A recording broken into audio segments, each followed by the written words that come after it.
Ndugu zangu, nitumie fursa hii kutoa onyo kama mama, kutoa onyo kwa wale wote waliochochea uvunjifu wa amani. Na nawataka watambue kuwa vurugu na uvunjifu wa amani huishia kupimana nguvu na uwezo wa kujihami, ila mazungumzo huzaa mshikamano. Sasa tuchague lenye manufaa kwetu, kwani usalama wa taifa lolote hulindwa na wote kwa nguvu zote na gharama zozote. Ndugu viongozi na ndugu wananchi, kama kawaida kwa nchi zenye mfumo wa kidemokrasia, hualika waangalizi wa uchaguzi kutoka jumuiya za kimataifa na kikanda kuja kushuhudia mchakato wa uchaguzi. Uwepo wao huongeza uhalali wa juhudi zetu za kuhakikisha uchaguzi unafanyika kwenye mazingira ya uwazi, haki, heshima na utawala wa sheria. Kwa muktadha huu, tunazishukuru jumuiya zote zilizoleta waangalizi wa uchaguzi. Kutoka Afrika, tulikuwa na waangalizi kutoka Umoja wa Afrika AU, Jumuiya ya Nchi za Maziwa Makuu ICGLR, Jumuiya ya Maendeleo ya Kusini mwa Afrika SADC na Jumuiya ya Afrika Mashariki EAC. Pamoja na hao, tulikuwa na wengine kutoka maeneo mbalimbali ulimwenguni. Makundi yote ya waangalizi yameshatoa taarifa za awali na tunawashukuru kwa kuwa nasi, na kwa heshima kubwa tumepokea maoni yao. Hata hivyo, kama alivyowahi kusema Rais wa awamu ya 3 ya Jamhuri ya Muungano wa Tanzania hayati Benjamin William Mkapa mwaka 2000 wakati akiapishwa kuwa rais, na hapa ninanukuu kipande tu cha hotuba hiyo kinachosema: na washukuru watazamaji wa kimataifa kuja kushuhudia uchaguzi wetu ulivyofanyika. Walipotusifu, tumepokea sifa hizo kwa unyenyekevu mkubwa. Tumesikia pia waliodhani hayakwenda sawa, na mengine hata sisi wenyewe tumeyaona. Maagizo ya kutuelekeza nini cha kufanya tumeyakataa. Ushauri wao tutauzingatia ili tufanye vizuri zaidi siku zijazo. Mwisho wa kunukuu. Ndugu wananchi, sifa moja ya mwanadamu ni kutokukamilika.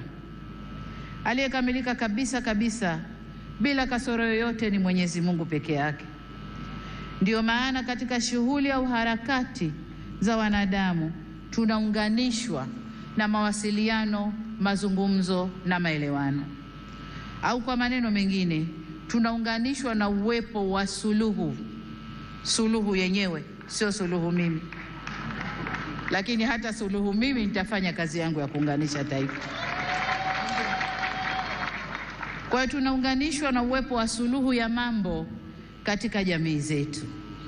Kama mnavyofahamu, katika kuliunganisha taifa, serikali ya awamu ya 6 tulianza na falsafa ya R4 inayosimamia misingi ya kuzungumza na kuelewana, kuvumiliana, kubadilishana au kubadilisha mwelekeo baada ya maelewano na kuendelea kujenga taifa letu. Tunapoendelea mbele, hatutachoka wala kurudi nyuma kwenye kusimamia yote yanayohusu kujenga umoja na mshikamano wa taifa letu.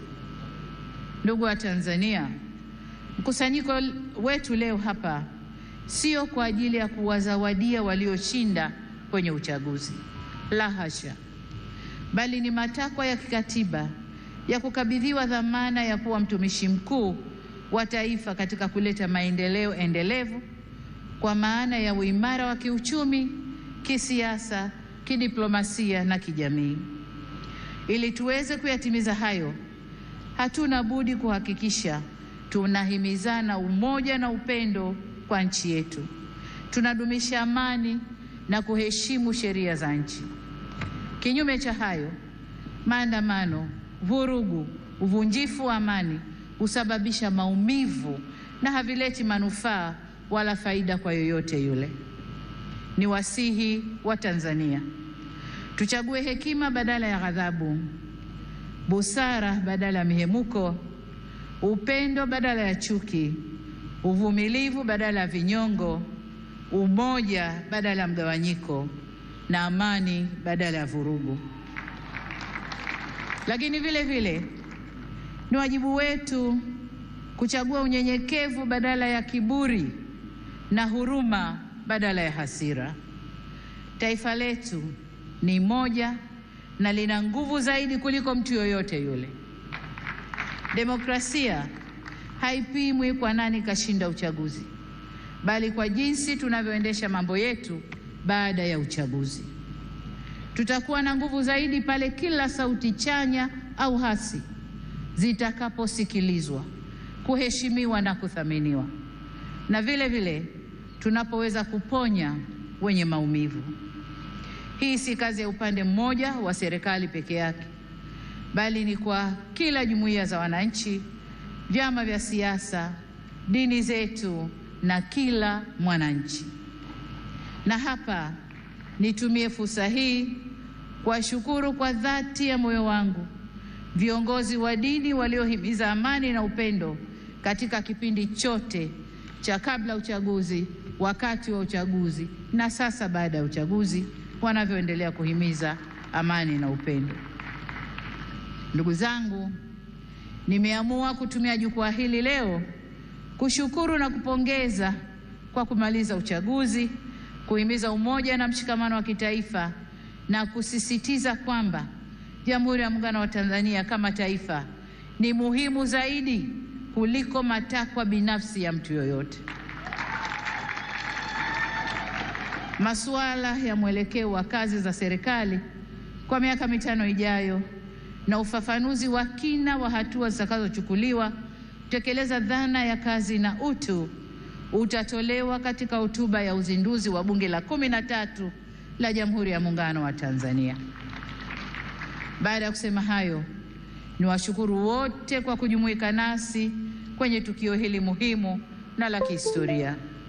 Nimepokea pongezi kwa heshima kubwa, na sasa safari ya kuwatumikia Watanzania kwa kipindi cha pili cha awamu ya 6 inaanza rasmi. Nawashukuru wananchi wote wa Tanzania, na ni imani yangu kwamba tutashirikiana ndani ya safari hii. Asanteni sana kwa kunisikiliza. Mungu ibariki Afrika. Mungu ibariki Tanzania.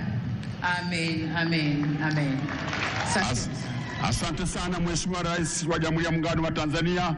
Naomba ndugu zangu wote tunaitakia mema nchi hii, tumesikitishwa na kuhuzunishwa na matukio ya uvunjifu wa amani, upotevu wa maisha na uharibifu wa mali za umma na mali za watu binafsi